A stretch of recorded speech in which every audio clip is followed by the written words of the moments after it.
did you come up with Lunchball?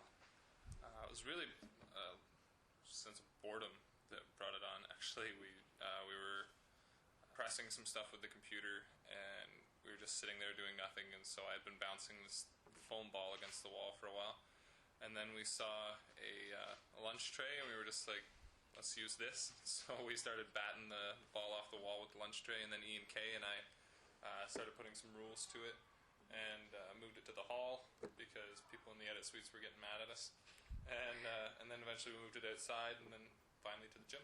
The gym. So what are some of the rules, and how'd you come up with them? Some of the rules, let's see. When we played in the gym, we had to come up with some safety rules because Greg Gavin is the one that we had to go to get the gym to book it out, and we had to convince him that it was a safe sport because it's new. So one of the rules is there's a distance between the two of you in the center. It's not just a center line, it's kind of like a center empty space so that you can't get close enough to accidentally whack each other with the tray. Out of bounds is a little different with Lunchball. If it just rolls out of bounds, you run and grab the ball and keep going, we don't blow the whistle.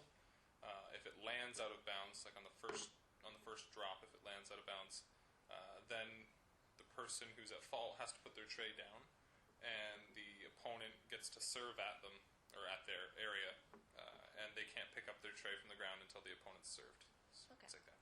Okay. And I heard that you coined some terms for some of these moves. Yes. Around the back would be called leftovers. What is normally called a backhand would be a side order. And if you're blocking like a kill strike, someone just beats it at you and you're trying to block it to save your life, that's called a bib. Okay. And how'd you come up with those? We're just really bored people. When the computer's doing its work, we get on a rant and go out in the hall and just start saying stupid things. A lot of them were just things that other people started yelling out. They were like, hey, try this one.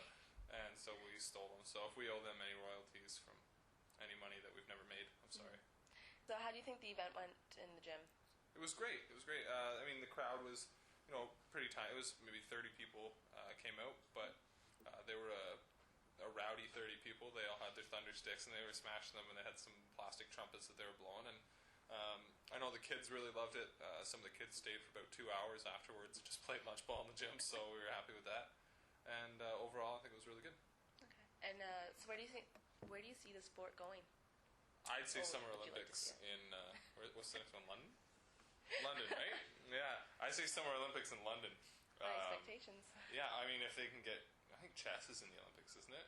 I think there's Olympic chess. Really? But anyways, there are like world tours of the rock paper scissors contests, where they get like tens of thousands of people to come together and play rock paper scissors as like world champions, and it's a huge event.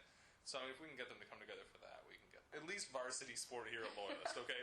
Do you think the sport's going to live on after you're gone, or? I've got a couple, what do they call them? Proteges that I would love to, teach the ways of Lunchball and leave that to them to, carry on as Loyalist legacy.